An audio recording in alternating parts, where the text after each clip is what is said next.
Buenas tardes, estimada tutora Mera Fernanda. Bueno, a continuación daré a conocer un poco sobre lo que se realizó en la presente actividad que habló sobre la contratación privada en Colombia, básicamente.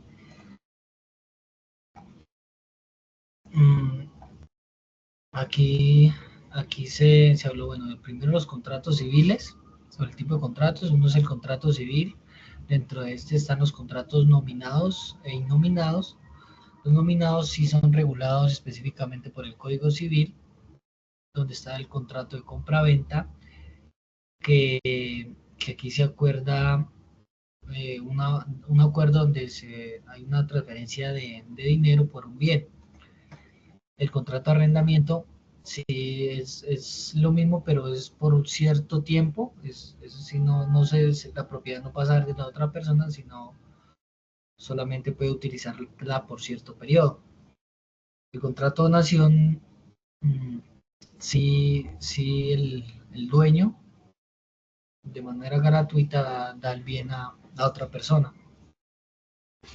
Los contratos innominados sí no están regulados precisamente por el Código Civil.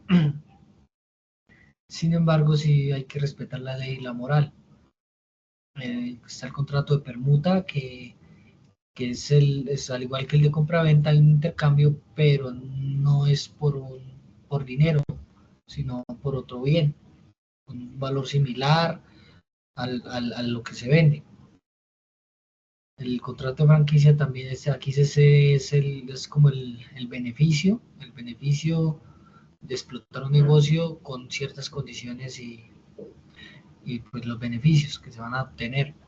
Están los contratos comerciales, que son aquellos que se regulan las relaciones jurídicas entre comerciantes o empresas regidos principalmente por el Código de Comercio.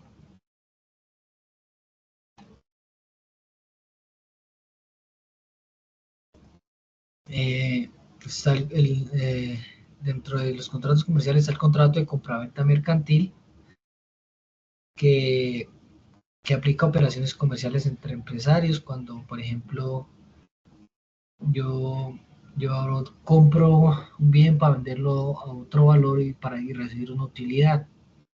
En el contrato de transporte hay un acuerdo de yo transportar mercancía o personas. Y eso también ahí hay un acuerdo de precio por realizar este beneficio. Mm, Están los contratos laborales, otro tipo de contratos que son las relaciones entre los empleadores y los empleados, y están regidas por la legislación laboral. Y un tipo de los contratos laborales es el contrato a término indefinido. Aquí en este contrato pues no hay plazo de finalización. Puede finalizar y renovarse cuando se quiera, una vez mientras se cumplen los acuerdos. Puede finalizarse en cualquier momento. En cambio, el contrato de término fijo, ahí sí se especifica hasta qué fecha irá. Igualmente puede ser renovable, pero también especifica.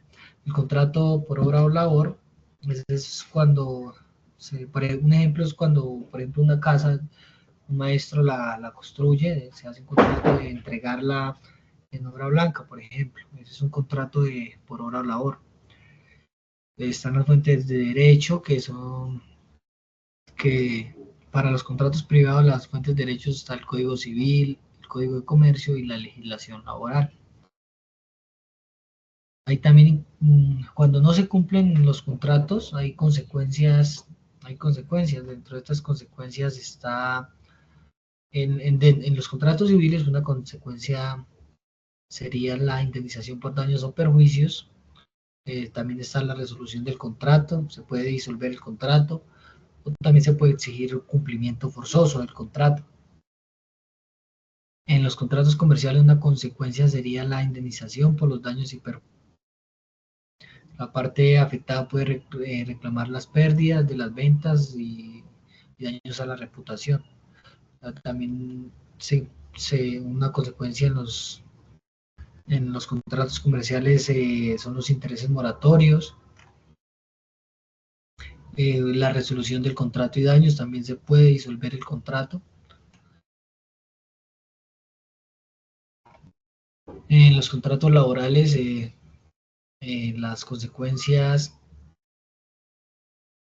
una es la indemnización por despido injustificado. Hay que pagar, el contratante debe pagar indemnizar cuando no hay motivo, se puede indemnizar al empleador, al empleado.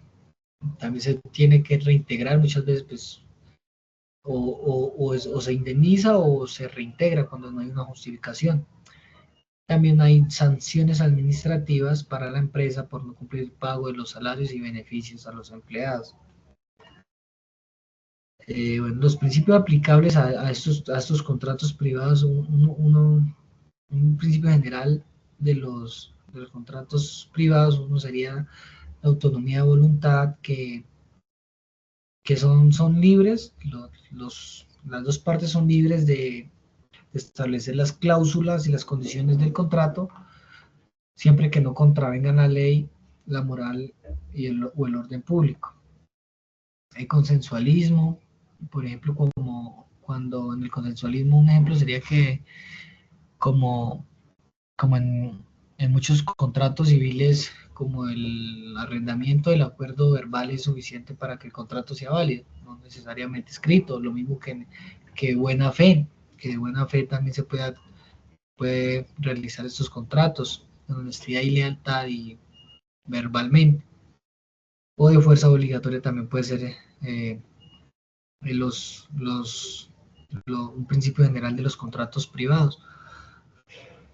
De fuerza obligatoria que en un contrato de servicios la empresa contratada debe prestar servicios en los términos y condiciones acordadas en el contrato, dar equilibrio contractual entre las dos partes,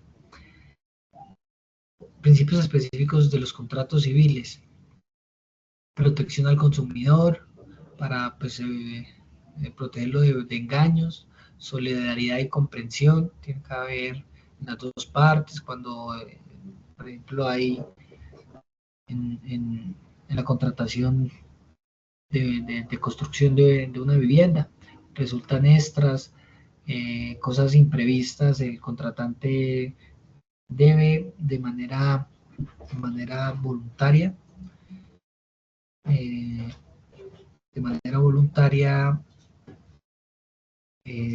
dar un valor adicional. Principios específicos en los contratos comerciales, hay libertad de forma de realizarlo después de que las dos partes estén de acuerdo. También se debe garantizar la rapidez y la seguridad de las transacciones. Por ejemplo, en un contrato de suministro, las cláusulas deben prever mecanismos eficientes para la legalidad de los bienes y resolución de conflictos. Principios específicos en los contratos laborales. Estabilidad en el empleo, garantizar la estabilidad en el empleo. Y pues dado que haya un despido o algo, justificarlo legalmente para evitar arbitrariedades. No se puede renunciar, irrenunciabilidad de derechos, significa que no se puede renunciar o disminuir los derechos del trabajador, ni siquiera porque haya acuerdo con el empleador. Primicia de la realidad también. Por ejemplo, si en los contratos a veces hay horarios establecidos y muchas veces se pasa de esos horarios establecidos, el empleador puede exigir una remuneración por las horas extras. Está la diferencia entre lucro cesante y daño emergente. El lucro cesante son los daños que una empresa va a percibir a futuro por algún inconveniente que resultó, por ejemplo, en una empresa, lo que se deja de percibir por ese daño. A diferencia del daño emergente, que es lo que se sufre directamente por ese daño, lo que se sufre directamente por ese daño inmediatamente. Por último está la responsabilidad civil contractual y la excontractual. La responsabilidad civil contractual es la responsabilidad que yo tengo, por ejemplo, que yo tengo como persona de reparar el daño de mi cumplimiento que he causado a otra parte. Un ejemplo, por ejemplo, si yo realizo una compra a crédito y no la pago, estoy incurriendo en una responsabilidad civil contractual. La contractual sí sería, bueno, en otras palabras, el daño que yo le causo a otro y debo repararlo. Eso sería todo. Muchísimas gracias, estimada tutora. Feliz día.